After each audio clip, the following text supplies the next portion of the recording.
श्रुति के दिमाग में जब देखो तब ऊटपटांग ख्याल आते रहते थे। उसका ना तो पढ़ाई में दिल लगता था और ना ही कोई मेहनत करने वाले काम में। इसीलिए वो बस किसी तरह बैठे बैठे पैसे कमाने के तरीके ढूंढा करती थी। एक दिन श्रुति देखती है कि उसकी कॉलेज की पुरानी दोस्त मार्केट में एक बड़े से होटल में आइसक्रीम खा रही थी और साथ ही साथ अपना वीडियो भी बना रही थी। अरे पायल, तू ये क्या कर रही है? तू खाते खाते फोन में वीडियो क्यों बना रही है? और तूने कितने अच्छे कपड़े भी पहन रखे हैं और ये चश्मा भी मस्त लग रहा है। अरे श्रुति रुक जा, मैं ना जरा वीडियो बना रही थी। क्या तू भी बीच में बोल दी? माफ कर दे यार, वैसे तू ये वीडियो क्यों बना रही थी भला? अरे मैं ब्लॉगिंग कर रही थी। मैं अक्सर जो भी करती हूँ ना उसके वीडियोस बना लेती हूँ और ऑनलाइन डाल देती हूँ। इससे मुझे पैसे भी मिलते हैं और मैं काफी पॉपुलर भी हूँ। अच्छा, इसके बारे में तो मैंने भी सुना है। चल ठीक है, तू वीडियो बना, मैं चलती हूँ। मुझे कुछ जरूरी काम याद आ गया। अरे जरूरी काम? सुन तो श्रुति। मगर श्रुति पायल की एक भी बात सुने बिना घर चली जाती है और अपने फोन में अलग अलग लोगों की ब्लॉग्स देखने लगती है। वाह, ऐसी वीडियोस बनाना तो बड़ा आसान है।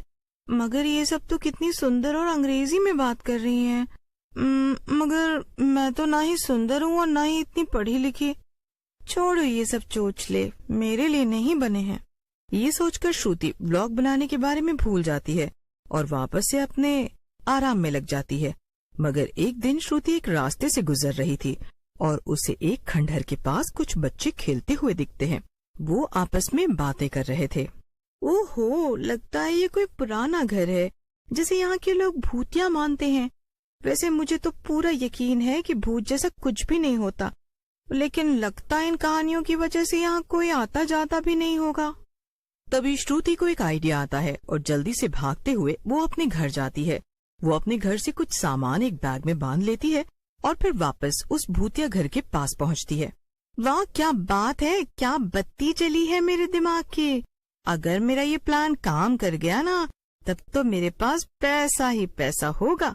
श्रुति उस घर की टूटी हुई खिड़की से अंदर घुस जाती है और एक टॉर्च को जलाकर थोड़ी रोशनी कर देती है। फिर श्रुति अपना डरावना मेकअप करने लगती है और एक डरावनी सफेद साड़ी भी पहन लेती है। अब लग रही हूँ ना मैं एकदम डरावनी चुड़ैल। अब आएगा मजा। अब भला एक साधारण सी लड़की व्लॉग बनाती तब थोड़ी कोई उसे देखता, पर अगर एक चुड़ैल व्लॉग्स बनाएगी तो हर कोई उसे देखेगा और फिर मुझे मिलेंगे बहुत सारे लाइक्स और पैसे ही पैसे। श्रुति इतना कहकर अपना फोन निकाल लेती है और उससे वीडियो बनाने लगती है। श्रुति डरावनी आवाज बनाकर बोलने लगती है। हेलो दोस्तों, कैसे हैं आप लोग? मैं हूँ चुड़ैल और ये देखिए, ये है मेरा घर। आज मुझे जरा आधी रात को प्यास लगाई, इसीलिए मैं अपने लिए खून की चाय बनाऊंगी। श्रुति ने पहले ही सारी तैयारी कर ली थी। वो घर के किचन में जाती है और चाय बनाने लगती है। वो खून की जगह चाय में लाल रंग मिला देती है और ऐसा दिखाती है जैसे मानो वो खून की ही चाय हो। तो दोस्तों, बन गई मेरी खून की चाय। अब मैं जा रही हूँ अपने खून की चाय पीने और उम्मीद है आप लोग मेरे व्लॉग्स को ढेर सारा प्यार देंगे। मिलते हैं अगले व्लॉग में। इतना कहकर श्रुति वीडियो बनाना बंद कर देती है और जोर जोर से हंसने लगती है। क्या मस्त वीडियो बनी है। अब आएगा ना मजा जब मैं ये वीडियो ऑनलाइन डालूंगी। श्रुति वो वीडियो ऑनलाइन पोस्ट कर देती है और वापस अपने घर जाकर सो जाती है। अगले दिन जब श्रुति सुबह सुबह उठती है तो अपना फोन चेक करती है। तब उसे अपनी आंखों पर यकीन नहीं हो रहा था। रात भर में उसके वीडियो हजारों लोगों ने देख ली और कई लोगों ने उसे यानी चुड़ैल को फॉलो भी कर लिया था।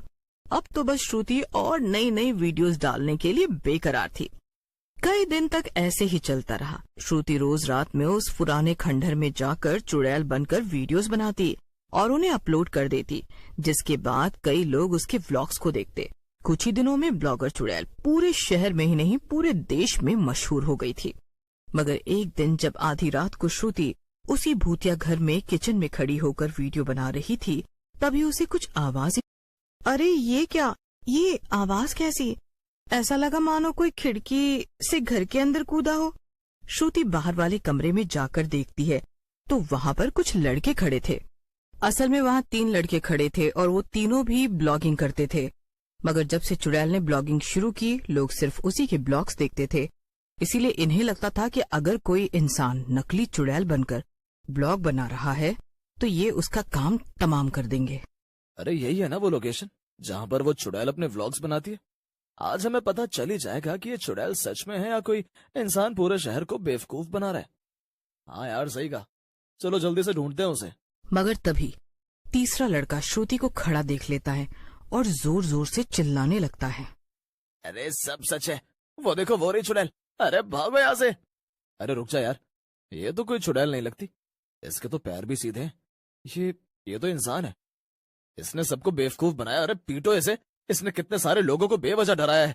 आज इसकी जमकर कुटाई करेंगे तो इसका दिमाग ठिकाने आ जाएगा। आज के बाद ये ब्लॉग बनाने के लायक नहीं बचेगी। तभी एक लड़का पास पड़ी एक बड़ी सी कुर्सी उठाता है और श्रुति के सर पर दे मारता है।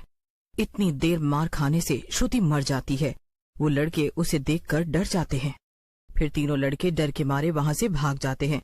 लेकिन दूसरी तरफ श्रुति मरने के बाद सचमुच ही एक चुड़ैल में बदल जाती है। वो खुद को मरा हुआ देखकर खुद से ही कहती है, ये क्या हुआ?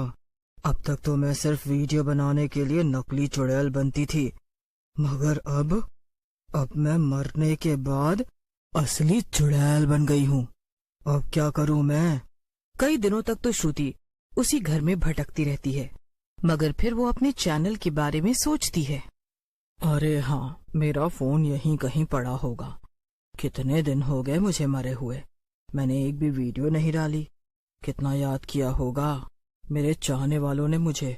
अभी देखती हूँ। चुड़ैल अपना फोन खोलकर अपने पुराने ब्लॉग्स देखने लगती है। उसके ब्लॉग्स पर कई लोगों ने कमेंट किए थे और सभी चुड़ैल को और वीडियोस डालने को कह रहे थे। कई लोग उसे धोखेबाज भी बोल रहे थे और कह रहे थे कि ये नकली चुड़ैल है। उन कमेंट्स को पढ़कर चुड़ैल आग बबूला हो जाती है। अच्छा, इन लोगों को लगता है कि मैं फ्रॉड हूँ, तो अब इन्हें मैं बताऊंगी। अब मैं फिर से ब्लॉगिंग शुरू करूंगी, वो भी इसी घर में। चुड़ैल फोन का कैमरा खोल लेती है और उसमें बोलने लगती है। हेलो दोस्तों और दुश्मनों। दोस्त वो जो फिर से मेरी वीडियोस देखना चाहते थे, और दुश्मन वो जिन्हें लगता है कि मैं कोई फ्रॉड और नकली चुड़ैल हूँ। जानती हूँ कि काफी समय से मैं कोई वीडियो नहीं डाल पाई, मगर अब मैं वापस आ गई हूँ। और हाँ, जिन्हें लगता है ना कि मैं नकली चुड़ैल हूँ, उनके लिए मैं अपने घर का पता खुद ही नीचे लिख दूंगी। आप लोग आकर खुद ही देख लीजिए, फिर मजा आएगा। हा हा हा हा। इतना कहकर चुड़ैल वीडियो बंद कर देती है और उसे ऑनलाइन पोस्ट कर देती है। थोड़ी ही देर में चुड़ैल के ब्लॉग में हजारों लाइक्स और कमेंट्स आने लगते हैं। थोड़ी देर बाद जिन लड़कों ने चुड़ैल को मारा था वो तीनों वापस वहां आ जाते हैं। चुड़ैल उन्हें देखकर छिप जाती है और उनकी बातें सुनने लगती है। अरे देखो तो जरा, वो लड़की यहीं कहीं होगी, और मुझे तो लगा था कि वो मर गई होगी, लेकिन वो तो मोटी चमड़ी की लगती है जो अभी तक जिंदा है। और तो और उसकी हिम्मत तो देखो, दोबारा वीडियो भी बना रही है, और तो और हमें चैलेंज भी कर रही है। अरे तुम लोग मुझे क्यों अपने साथ घसीट रहे हो यार? मुझे नहीं मिलना उस चुड़ैल या लड़की से, या जो भी है वो, मुझे उससे नहीं मिलना है, बस मुझे जाने दो यार। हो तो चुपचाप खड़ा रहे यार, हम उस लड़की को ढूंढते हैं। आखिर उसकी इतनी हिम्मत की इतना अच्छे से समझाने के बाद भी वो व्लॉग बनाकर डाल रही है और हमारे काम पर लौट मार रही है। तभी अचानक से चुड़ैल उनके सामने आ जाती है। हा हा हा हा हा। बहुत देर से ढूंढ रहे थे ना तुम लोग मुझे, तो लो आ गई मैं तुम्हारे सामने। अब करो जो करना चाहते हो। जब दूसरा लड़का ये बात बोलता है तब तीनों समझ जाते हैं कि वो कोई नकली नहीं बल्कि असली चुड़ैल है। तीनों भागने की बहुत कोशिश करने लगते हैं, मगर चुड़ैल आखिरकार उन्हें पकड़ लेती है। अरे अरे, कहाँ भाग रहे हो तीनों? जरा रोको तो। अब बताओ, कौन कह रहा था कि मैं नकली चुड़ैल हूँ? इतना कहकर चुड़ैल तीनों को मारकर उन्हें खा जाती है। फिर क्या था, चुड़ैल हर रोज रात में फिर से ब्लॉगिंग करने लगती है, और अगर कोई उसके घर में आता था ये देखने कि वो असली चुड़ैल है या नकली, तो चुड़ैल उसे खाकर अपना पेट भर लेती थी।